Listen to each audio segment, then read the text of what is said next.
Hello दोस्तों, कैसे हैं आप? आशा करता हूँ आप सभी ठीक होंगे और अपनी लाइफ में अच्छे से कर रहे होंगे। आज मैं पढ़ने वाला हूँ द साइकोलॉजी ऑफ मनी का चैप्टर नंबर 17, जिसका नाम है निराशावाद का बहकावा। तो हमने ये सीरीज कंटिन्यू की है। अगर आपने हमारे पिछले चैप्टर नहीं सुने हैं तो ध्यान से आप सुन सकते हो। उसमें लेकर क्या कहता पैसों को लेकर, ठीक है। उन्होंने बहुत सारे अच्छे अच्छे एग्जाम्पल देकर समझाया है। और आप ये हिंदी सर्च करना है द साइकोलॉजी ऑफ मनी का, तो आप इसको अच्छे से सुनेंगे और मैं इसको ध्यान से पढ़ूंगा, ठीक है। चलिए शुरुआत करते हैं चैप्टर नंबर 17 की।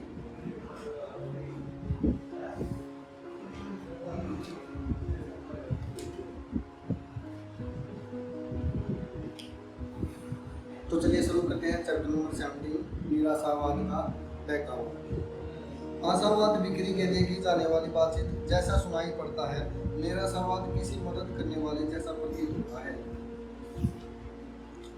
कुछ ऐसे कारणों की वजह से जिन्हें मैं कभी नहीं समझ पाया, लोग यह मानना पसंद करते हैं कि संसार नरक की ओर जा रहा है।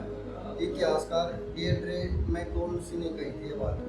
आशावाद अधिकतर लोगों के लिए सबसे अच्छा विकल्प है, क्योंकि अधिकतर समय अधिकतर लोगों के लिए संसार बेहतर होता जाता है। लेकिन निराशावाद हमारे हृदय में एक खास जगह रखता है। निराशावाद न सिर्फ आशावाद से अधिक सामान्य है, बल्कि यह अधिक समझदारी पूर्ण भी सुनाई देता है। यह भौतिक रूप से लुभावना है और इस पर आशावाद से अधिक ध्यान दिया जाता है, जिसे अक्सर जोखिम से अनभिज्ञ समझा जाता है। आगे जानने से पहले आशावाद को परिभाषित करते हैं। वास्तविक आशावाद यह नहीं मानते कि ये सब अच्छा ही होगा, यह असावधानी है। आशावाद यह विश्वास है कि समय के साथ अच्छे परिणाम पाने का अनुपात आपके पक्ष में है। तब भी जब रास्ते में रुकावटें आए, यह साधारण कि लोग सुबह उठकर पहले से बेहतर उत्पादक बनाने की कोशिश करते हैं, न कि उठकर क्लेश करने की। यह आशावाद का आधार है। यह जटिल नहीं है, इसकी गारंटी भी नहीं है। यह बस अधिकतर समय अधिकतर लोगों के लिए सबसे उचित विकल्प है। स्वर्गीय सांख्यिकी रोजलिंग ने इसे इस तरह कहा कि मैं आशावादी नहीं हूँ, मैं बहुत गंभीर सत्यवादी हूँ। सत्यवादी हूँ। अब हम आशावाद के अधिक समूह के भाई निराशावाद के बारे में बात कर सकते हैं। दिसंबर 29, 2008 आधुनिक इतिहास में अर्थव्यवस्था के लिए सबसे खराब साल खत्म होने को था। विश्व भर के स्टॉक मार्केट धड़ाम से गिर चुके थे। वैश्विक वित्तीय प्रणाली दैनंदिन जीवन आधार पर थी। बेरोजगारी बढ़ रही थी और जब ऐसा लग रहा था कि इससे बुरा और कुछ नहीं हो सकता, द वॉल स्ट्रीट जर्नल ने तर्क देते हुए एक लेख प्रकाशित किया कि अभी तो हमने कुछ देखा ही नहीं। उन्होंने मुख्य पृष्ठ पर रूसी प्रोफेसर इगोर पनारिन के दृष्टिकोण पर एक लेख प्रकाशित किया, जिसके आर्थिक विचार विज्ञान कल्प लेखों के रुझान को मात देते प्रतीत होते हैं। जर्नल ने लिखा, जून 2010 के अंत या जुलाई के आरंभ में पनारिन कहते हैं यूएस 6 टुकड़ों में बट जाएगा। अलास्का वापस रूस के नियंत्रण में चला जाएगा। कैलिफोर्निया उसका केंद्र बन जाएगा, जिसे वह द कैलिफोर्निया रिपब्लिक कहते हैं। और या तो वह चीन का हिस्सा होगा या फिर चीन के प्रभाव के अधीन टेक्सास रिपब्लिक का केंद्र होगा। राज्यों का एक समूह जो मैक्सिको के पास चला जाएगा या फिर मैक्सिकन प्रभाव के अधीन। वाशिंगटन डीसी और न्यूयॉर्क एक अटलांटिक अमेरिका के भाग होंगे जो यूरोपियन यूनियन से जुड़ सकता है। कनाडा कुछ उत्तरी राज्यों को ध्यान देगा, जिन्हें professor Panarin the central North American republic कहते हैं।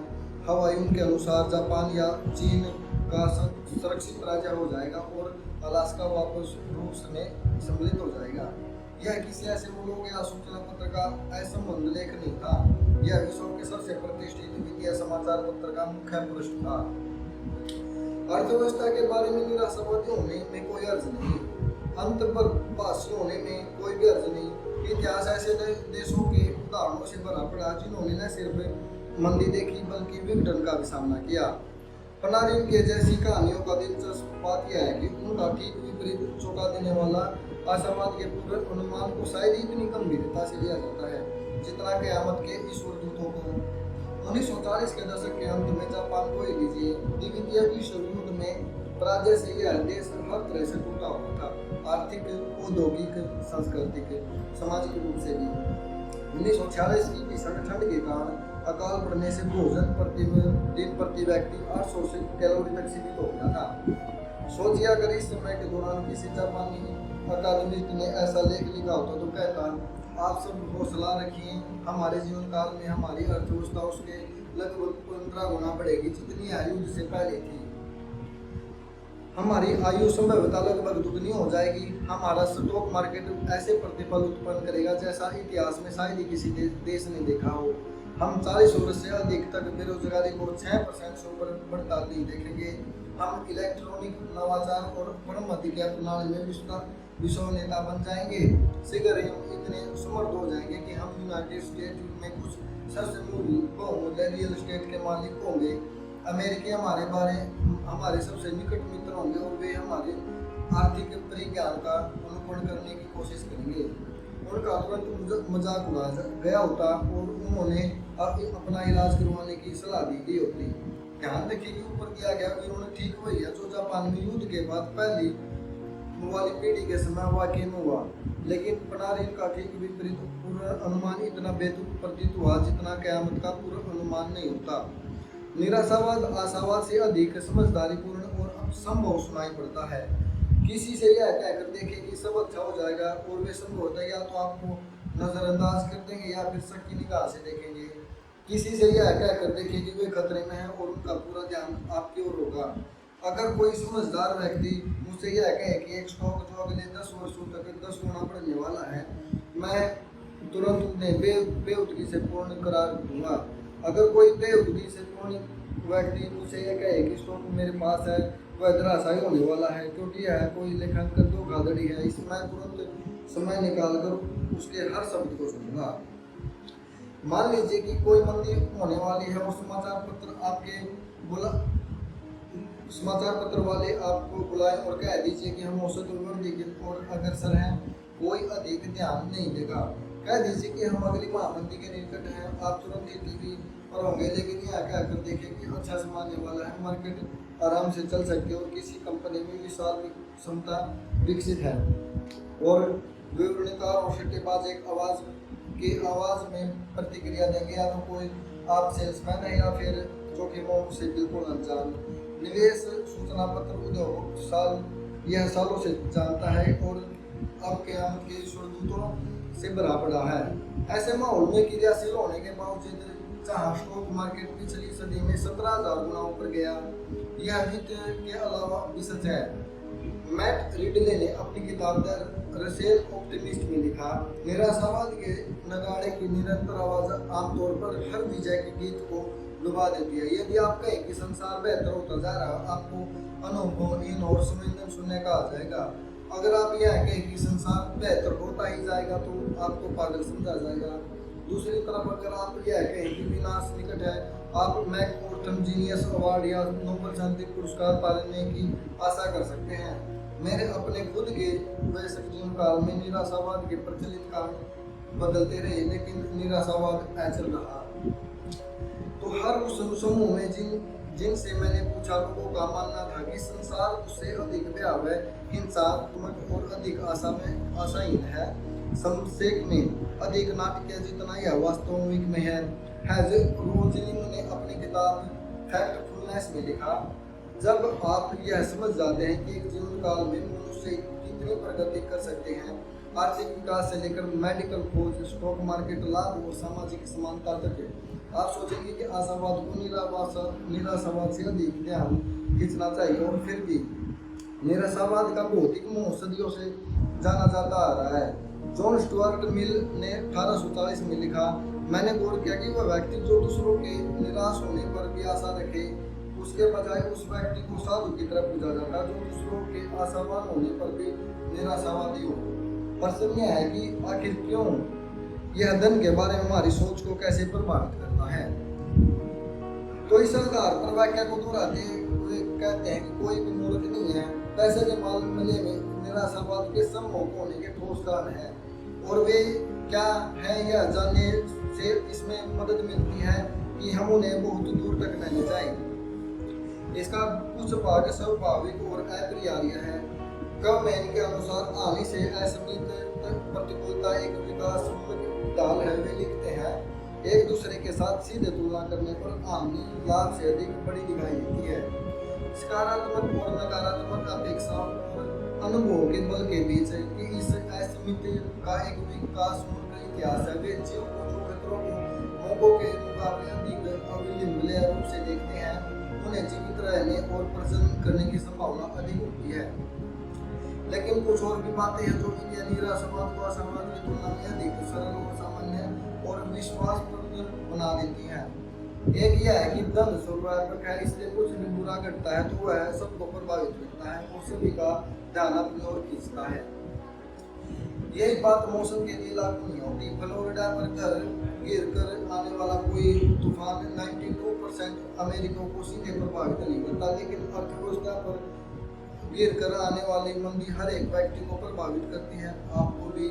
इसलिए ध्यान दीजिए, यह किसी विशिष्ट जगह जैसे स्टॉक मार्केट पर लागू नहीं होता, पर भी लागू होता है। आधे से अधिक अमेरिकी परिवार सीधे रूप से स्टॉक रखते हैं और जो नहीं रखते मीडिया द्वारा स्टॉक मार्केट के आवर्तन का इतना अधिक प्रचार किया जाता है कि स्टॉक रहित परिवारों में भी डॉ जोन्स इंडस्ट्रियल एवरेज सबसे अधिक देखा जाने वाला आर्थिक पैरामीटर होगा। स्टॉक में 1% उछाल के बारे में शाम के समाचार पत्रों में थोड़ा बहुत कहा जा सकता है, लेकिन स्टॉक 1% की गिरावट को लाल रंग से लिखे मोटे अक्षरों में दिखाया जाता है। असीमित से बचना कठिन है। और जब कुछ ही लोग इस बारे में प्रश्न करते हैं या स्पष्ट करने का प्रयास करते हैं कि मार्केट ऊपर क्यों गया, क्या इसे और ऊपर नहीं जाना चाहिए, इसके नीचे जाने के कारण को लेकर लगभग हमेशा स्पष्ट करने का प्रयास किया जाता है। क्या निवेशक आर्थिक विकास को लेकर परेशान है? क्या फेड ने अपनी फिर से सब खराब कर दिया? क्या राजनेता गलत निर्णय ले रहे हैं, या फिर क्या कोई और मुसीबत में आने वाली है? गिरावट के कारणों से संबंधित वर्तमान गिरावट के बारे में बात करना, चिंता करना, इस बारे में कहानी बनाना कि आगे क्या होगा, इन सबको आसान कर देते हैं। अगर आपके पास कोई स्टॉक भी नहीं है, इस तरह की बातें आपका ध्यान अपनी ओर आकर्षित करेंगी। 1929 की महागिरावट जिसने महामंदी की को चिंगा रही थी, उसकी संध्या पर मात्र 2.5% अमेरिकियों के पास स्टॉक थे। लेकिन अधिकांश अमेरिकियों ने अगर विश्व ने नहीं मार्केट को अचंभे के साथ त्रासदायक होते देखा या सोचते थे कि इसका उनके भाग्य पर क्या प्रभाव होगा, चाहे फिर कोई वकील हो या किसान हो या कोई कार मैकेनिक हो। इतिहासकार एरिक रोचवेल ने लिखा, मूल्य में इस गिरावट ने तुरंत कुछ अमेरिकियों को पीड़ित किया, लेकिन अन्यों ने मार्केट को इतनी निकटता से देखा और अपने भाग्य की तालिका मान लिया कि उन्होंने अचानक अपनी अधिकांश आर्थिक गतिविधियों को रोक दिया। जैसा कि अर्थशास्त्री जोसेफ शुमीपीटर ने बाद में लिखा, लोगों को लगा कि उनके पांव के नीचे से जमीन खिसक रही थी। ऐसे दो विषय हैं जो आपके जीवन को प्रभावित करेंगे, फिर चाहे आप उनमें रुचि रखते हो या नहीं। धन और स्वास्थ्य। हालांकि स्वास्थ्य समस्याएं व्यक्तिगत होती हैं, धन संबंधी मुद्दे सर्वग्राही होते हैं। एक संबंध तंत्र में जहाँ किसी एक व्यक्ति के निर्णय हर एक किसी को प्रभावित कर सकते हैं, यह समझना आसान है कि वित्तीय जोखिम क्यों इस प्रकार लोकप्रिय होते हैं और ध्यान आकर्षित करते हैं, जैसे शायद ही कोई दूसरा विषय कर पाए। दूसरा यह है कि निराशावादी अक्सर वर्तमान रुझान का वैवर्षण करते हैं, बिना इस ध्यान रखते हुए कि मार्केट किस प्रकार अनुकूल बन जाती है। 2008 में पर्यावरणवादी लेस्टर ब्राउन ने लिखा, 2030 तक चीन को प्रतिदिन 98 बैरल तेल की आवश्यकता होगी। वर्तमान में विश्व 85 बैरल प्रतिदिन उत्पन्न कर रहा है और इसे अधिक शायद कहीं नहीं कर पाएगा। इस तरह चले जाएंगे विश्व के तेल भंडार। वे ठीक कह रहे हैं, इस परिदृश्य में विश्व में तेल खत्म हो जाएगा, लेकिन मार्केट इस तरह काम नहीं करते। अर्थशास्त्र में एक मूल नियम है, अत्यधिक अच्छी और अत्यधिक बुरी परिस्थितियां शायद ही कभी उस तरह बनी रहती हैं, क्योंकि आपूर्ति और मांग अप्रत्याशित तरीकों से अनुकूलित हो जाती है।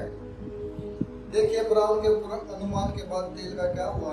2008 में तेल का मूल्य आसमान छूने लगा, क्योंकि बढ़ती वैश्विक मांग और अधिकांश रूप से चीन की संभावित उत्पादन तक पहुंच गई। तेल का एक बैरल 2001 में $20 में बिकता था और 2008 में $138 में बिका। नए मूल्य का मतलब था कि तेल की खुदाई जमीन से सोना निकालने के समान थी। तेल उत्पादकों के लिए प्रोत्साहन राशि नाटकीय रूप से बदली गई। $20 प्रति बैरल के मूल्य में जो तेल आपूर्ति मेहनत के लायक नहीं थी, तेल बेचने की कीमत खुदाई के खर्च को पूरा नहीं करती थी। अब आजीवन वाणिज्य बन गया, चूंकि इसे $138 में बेचा जा सकता था। इसने नई फ्रैकिंग और क्षैतिज ड्रिलिंग तकनीकों को जन्म दिया। पृथ्वी में पूरे मानव इतिहास में लगभग एक समान तेल के भंडार रहे हैं और हम काफी समय से जानते हैं कि बड़े तेल के भंडार कहाँ हैं। जो बदलता है वह है हमारी तकनीक, जो हमें मितव्ययता से जमीन से तेल निकालने की सक्षम करती है। यह तेल इतिहासकार डैनियल रेगिन लिखते हैं, यूएस में 86% तेल भंडार खोज के समय लगाए अनुमान का कहीं नहीं, बल्कि बाद में होने वाले संशोधनों का नतीजा है जो तकनीक में सुधार के काम आते हैं। और 2008 में फ्रैंकिंग की शुरुआत से ही हुआ। सिर्फ यूनाइटेड स्टेट में ही तेल उत्पादन 2008 में लगभग 5 मिलियन बैरल प्रतिदिन से 2019 में 13 मिलियन बैरल प्रतिदिन तक पहुंच गया। विश्व तेल उत्पादन और 100 मिलियन बैरल प्रतिदिन से अधिक है। ब्राउन के अनुमानित उच्चतम चीन से लगभग 20% अधिक है। 2008 में तेल का रुझान का बोझ बंद करते समय किसी निराशावादी को जाहिर तौर पर स्थिति काफी खराब लगती। किसी यथार्थवादी के लिए जो समझता है कि आवश्यकता सभी आविष्कारों की जननी है, यह डरावना रहता। यह मान लेना कि अगर कुछ खराब है वह खराब ही बना रहेगा एक आसान पूर्वानुमान है, और यह भी बहुत सफल भी है, क्योंकि इसके लिए संसार के बदलने की कल्पना करने की आवश्यकता नहीं है। लेकिन समस्याएं सुलझ जाती हैं और उसके अनुरूप बदल जाते हैं। तो समाधानों को भी बराबर मात्रा में प्रोत्साहित करते हैं।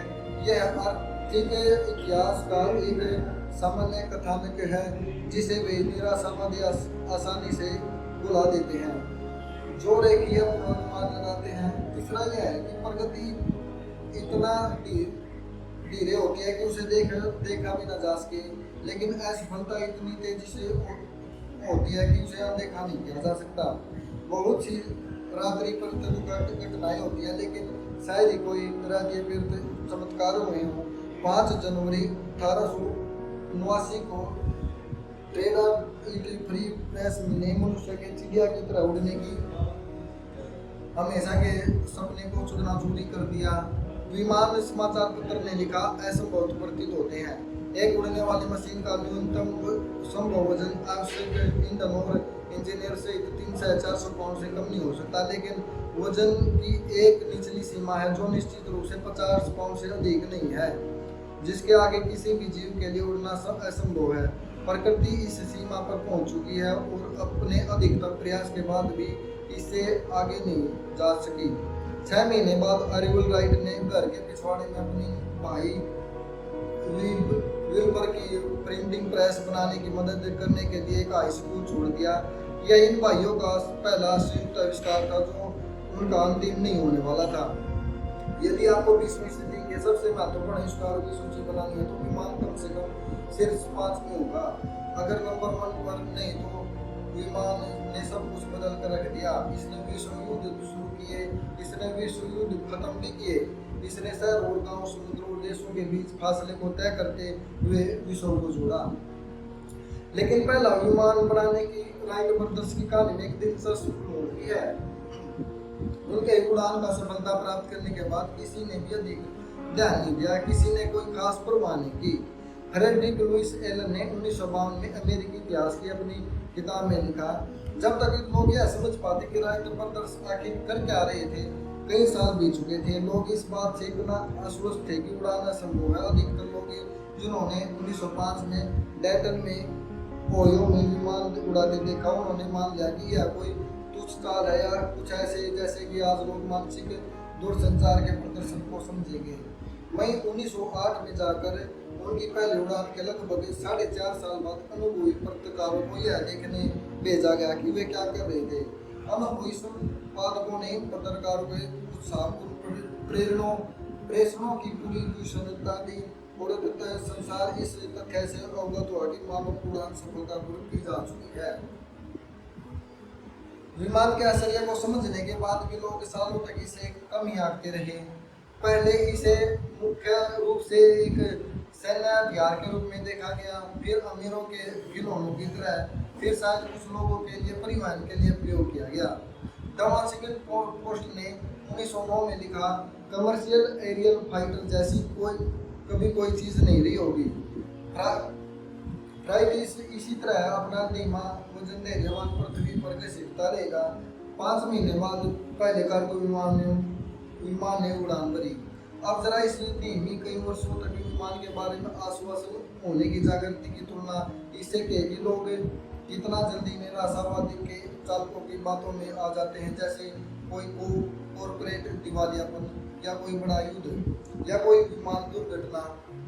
राइट के विमान की पहली चर्चा 1908 में हुई, जब एक प्रदर्शन उड़ान के दौरान थॉमस सेल्फ्रिज नाम एक सेना के लेफ्टिनेंट मारे गए।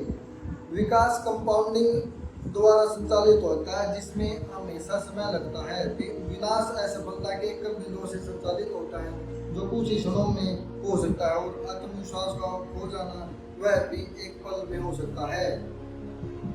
निराशावाद को लेकर वृत्तांत गढ़ना आसान है, लेकिन चूंकि कहानियां ताजी और अधिक नहीं होती हैं, आशावाद के वृत्तांत के लिए इतिहास और विकास के एक लंबे अरसे की ओर देखना पड़ता है, जिन्हें अक्सर लोग भूल जाया करते हैं और उन्हें छोड़ने में अधिक प्रयास लगता है। औषधि की प्रगति को ही देखिए, बीते साल पर नजर डालने से कुछ खास नहीं होगा, किसी एक दशक से भी कुछ नहीं होगा, लेकिन पिछले 50 वर्षों पर नजर डालें तो आपको कुछ ऐसा दावा दिखाई देगा। उदाहरण के लिए national institute of health care के अनुसार 1965 से अब तक हृदय रोग के कारण आयु समायोजित प्रति व्यक्ति मृत्यु दर में 70% अधिक की गिरावट आई है। हृदय रोग के कारण मृत्यु में 70% की कमी हर वर्ष लगभग आधे मिलियन अमेरिकियों की जान बचा सकती है। कल्पना कीजिए कि अटलांटा की जनसंख्या को हर वर्ष बचा लिया जाए।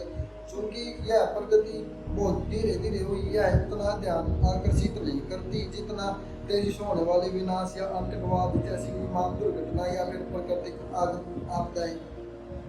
हरिकेन कटरीना सप्ताह में 5 बार आ सकता है, और यह सप्ताह कल्पना कीजिए यह कितनी सुर्खियां बटोरेगा, और यह पिछले 50 वर्षों में हृदय रोग में कमी से बचाए जाने वालों की संख्या को ऑफसेट नहीं करेगा।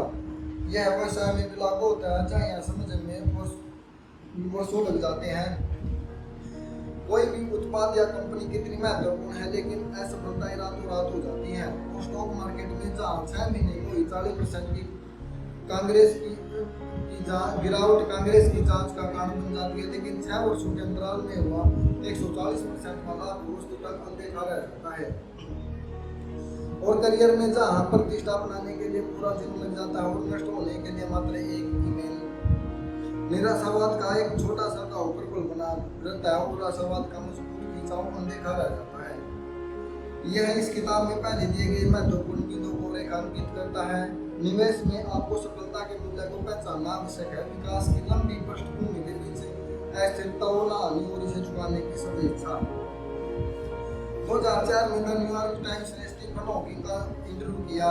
वह वैज्ञानिक जिनकी लाइलाज 2004 में द न्यूयॉर्क टाइम्स ने स्टीफन हॉकिंग का इंटरव्यू किया। वह वैज्ञानिक जिनकी लाइलाज मोटर न्यूरॉन्स बीमारी ने 21 वर्ष की आयु में उन्हें पक्षाघात से ग्रस्त और बोलने में असमर्थ कर दिया। अपने कंप्यूटर के द्वारा हॉकिंग ने इंटरव्यू को बताया कि वे जनधन साधारण को अपनी किताबें बेचने के लिए कितने उत्साही थे। क्या आप हमेशा इतने ही हंसमुख रहते हैं? टाइम्स ने पूछा। जब मैं 21 वर्ष का था तो मेरी सारी उम्मीदें शून्य हो चुकी थी। उसके बाद से अब तक हर चीज़ एक बोनस है, उन्होंने उत्तर दिया। चीज़ों के बहुत अच्छे होने की उम्मीद रखने का मतलब है एक सर्वश्रेष्ठ परिदृश्य जो निरस प्रतीत होता है। निराशावाद उम्मीदें घटा देता है, जिससे संभव परिणाम और परिणामों के बीच का अंतर घट जाता है, जिनके बारे में आप अच्छा अनुभव करते हैं। और शायद इसलिए यह इतना लुभावना होता है। चीज़ों के खराब होने की अपेक्षा करना उनके खराब ना होने पर सुखद रूप से आश्चर्यचकित होने का सबसे अच्छा तरीका है। जो विडंबनापूर्वक आशावादी होने की बात है। अब कहानी के बारे में एक संक्षिप्त कहानी। तो आपने मुझे इतना समय दिया। आज हमने पढ़ा द साइकोलॉजी ऑफ मनी का चैप्टर नंबर 17, ये 17वां चैप्टर था और हम ये हिंदी संस्करण पढ़ रहे हैं। आपने मुझे इतना समय दिया, थैंक यू वेरी मच। अगर आपका कोई सुझाव है तो आप मुझे कमेंट कर सकते हैं। Thank you very much.